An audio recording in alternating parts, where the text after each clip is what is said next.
My name is Scotty Scroggins. I am a graduating Campbell mentee. This is a presentation of my paper project entitled Children and Philosophy. What is philosophy? Philosophy is open-minded puzzlement. Philosophy is trying to figure out how this strange world really is. Philosophy is trying to reconcile all the strange things about this world. I once heard a philosopher define philosophy as the attempt to answer philosophical questions, and he defined philosophical questions as any answer we don't know how to answer. Now, the point of this paper is not to define philosophy. Rather, my purpose is to answer three questions. Can children do philosophy? And if they can, should we encourage them to do philosophy? And if we should, how should we encourage them to do philosophy? As you might imagine, I will argue that children can indeed do philosophy and that we should encourage them. But for my third question, I will highlight only one non-exhaustive answer. We should encourage them with stories. Allow me to make two qualifications. First, when I speak of children, at times I may mean anyone less than 18 years old, but mostly I'm thinking about people of the ages 3 to 7. And second, I do not mean to comment on all children from all places and all times, but neither am I interested in finding a single genius child that outlines expectation. Rather, I am arguing about what many children can often do. So the first question, can children do philosophy? Well, consider the child who keeps asking, why? That is the very manifestation of open-minded puzzlement. Why are we going? Why can't I play on the street? I don't understand. Please explain it. I don't understand your explanation. Please explain your explanation. These all come from puzzlement with the world, combined with the willingness to admit that puzzlement and find ways to solve it. That's philosophy.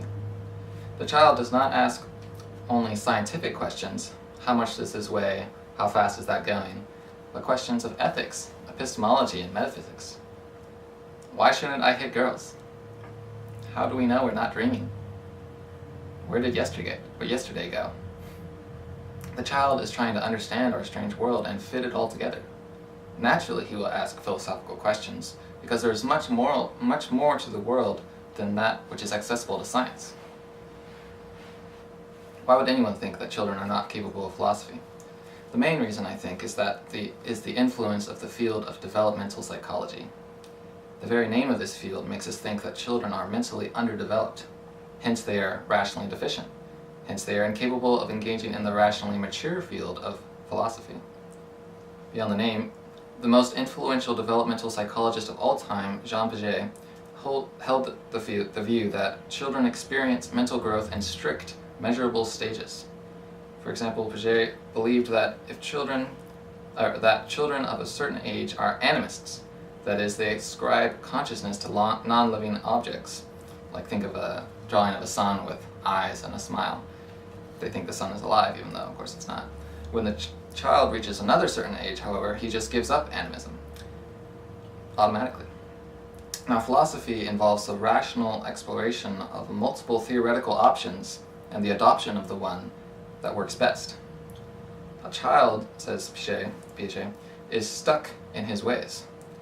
Eventual maturation will move him to a new view, but such is the work of time and experience, not reason. Therefore, children are not capable of philosophy. Philosophy is an activity of the mature intellect. Children have immature intellects. Therefore, children can't do philosophy. But I believe Piaget was overconfident about his views of intellectual development in children. It has been shown, again just as an example, that children from some cultures are not at all animists, even while the adults in their cultures are. Consider also how unlikely Piaget's view is in the broad sense. Are we supposed to believe that every view the child holds has been automatically given to him by the state of his underdeveloped psyche? If so, are we also supposed to believe that there's a magical cutoff point at the age of 18 that suddenly allows one to formulate beliefs on one's own?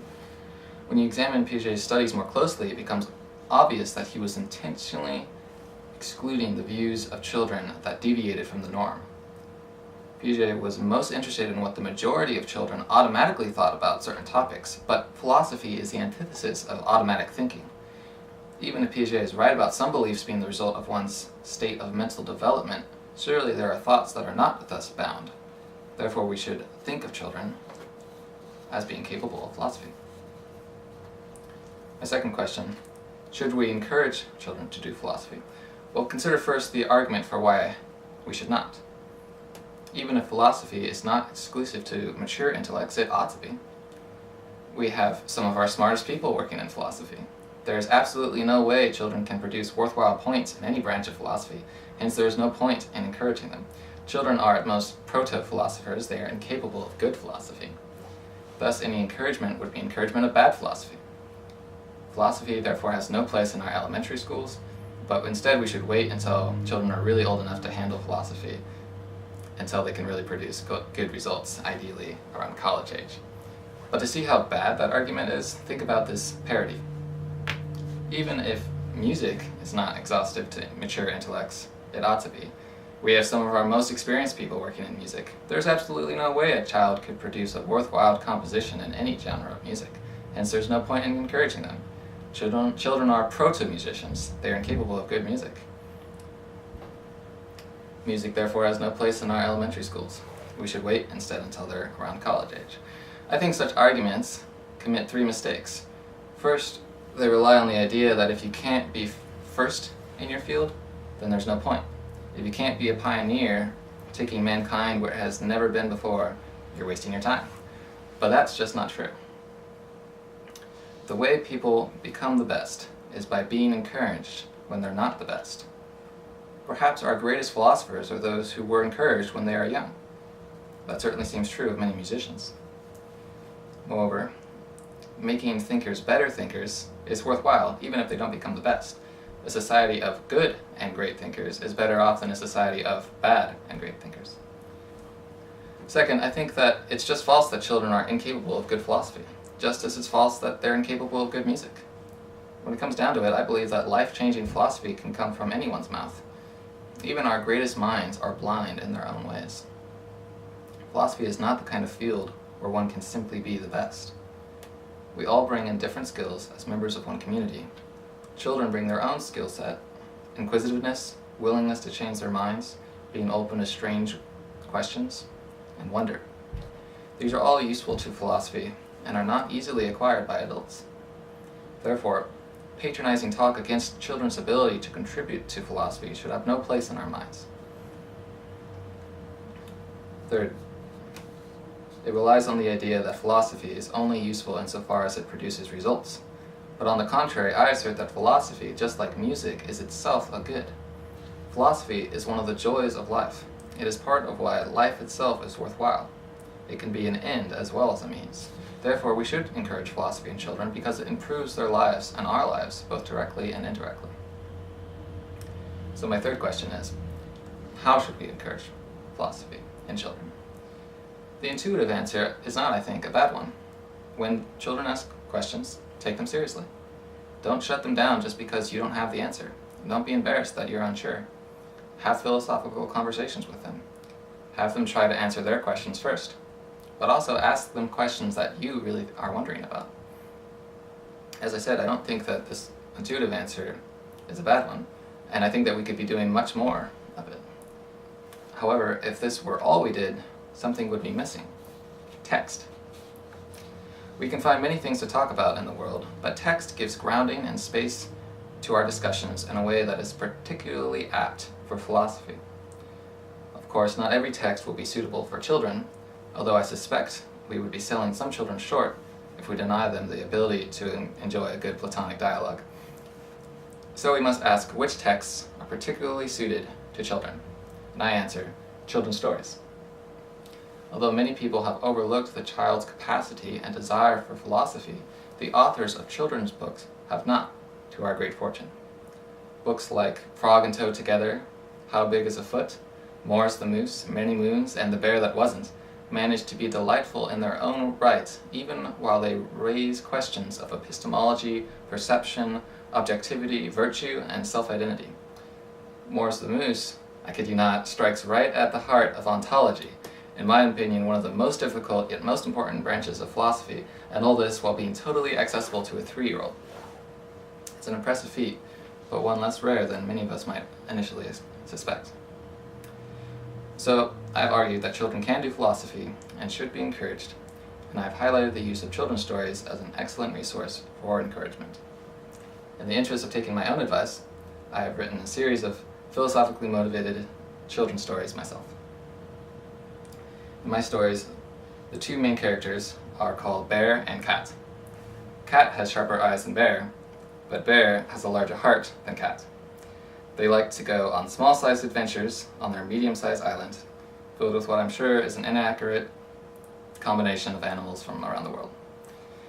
They are good friends, although they argue now and then. My hope is that these stories would be accessible and enjoyable to children, encouraging philosophical questions and philosophical discussions. So I'll now read just one of my stories, entitled The Day Bear and Cat Looked for Treasure. One fine spring day, in fact it was on a Friday, Bear woke up from a long sleep. "I know what I want to do today," said Bear. He stood up and walked out of his cave. After a short walk, Bear found his friend, Cat. "Hello, Cat," said Bear. "Hello, Bear," said Cat. "I know what I want to do today," said Bear. "What's that?" asked Cat. Bear started to walk again, so Cat climbed on Bear's back. "I want to look for treasure today," said Bear. "Why do you want to look for treasure?" asked Cat. "I dreamed last night that I found a mountain of treasure. It was made of emeralds and gold and great big rubies, and it belonged to me," said Bear. "I was rich like a king. Now I want to go looking for real treasure so my dream will come true." "Oh my," said Cat. "Well, that is exciting. I will look for your treasure too." "Thank you," said Bear. "You're welcome," said Cat. Bear kept walking with Cat on his back. They were both looking for treasure. Suddenly Bear shouted, "Look over there!" Cat looked where Bear pointed. There was something green at the top of a hill. "It's a great big emerald," said Bear, "and it belongs to me." Bear started to run towards the emerald. Cat had to hold on tight. But Cat, who had better eyes than Bear, said, "I do not think that is a great big emerald. It is made of tiny little pieces." But Bear did not stop until he had run all the way to the top of the hill. At the top of the hill, Bear saw that it was not a great big emerald. It was a tree. "This is not a great big emerald," said Bear. "It is made of little tiny leaves." He felt a little sad. "That's okay, Bear," said Cat. "We will look for your treasure somewhere else." Bear started to walk again, with Cat on his back. They walked for a long time. Suddenly Bear shouted, "Look over there!" Cat looked where Bear pointed. There was something yellow on the ground far away. "It's a great big land of gold," said Bear, "and it belongs to me." Bear started to run towards the land of gold. Cat had to hold on tight. And Cat, who had better eyes than Bear, said, "I do not think it is a great big land of gold. It is made of little tiny pieces." But Bear did not hear Cat, and he did not stop until he had run all the way to the yellow land. And Bear saw that it was not a great big land of gold. It was a beach. "This is not a great big land of gold," said Bear. "It is a beach made of little tiny pieces of rock." He felt very sad. "That's okay, Bear," said Cat. "We can look for your treasure somewhere else." "I don't want to look for treasure anymore," said Bear. "I am tired and sad. I want to take a nap." Bear lay down on the beach and was about to fall asleep when Cat shouted, "Wait!" "What is it?" asked Bear. "Look." Bear looked where Cat was pointing. The sun was in the sky and was just about to set. "It's a great big ruby," said Bear. "Am I dreaming?" "No," said Cat, "I can see it too." "Is it made of little tiny pieces?" asked Bear.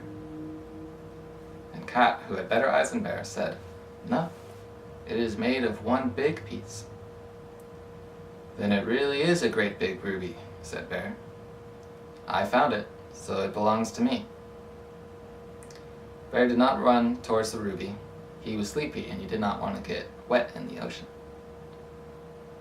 "You are rich," said Cat, "like a king." He climbed on Bear's back and lay down in his warm fur. Bear smiled. He was very happy. Bear and Cat slowly fell asleep as the sun went down beyond the sea, and they dreamed new dreams. The end.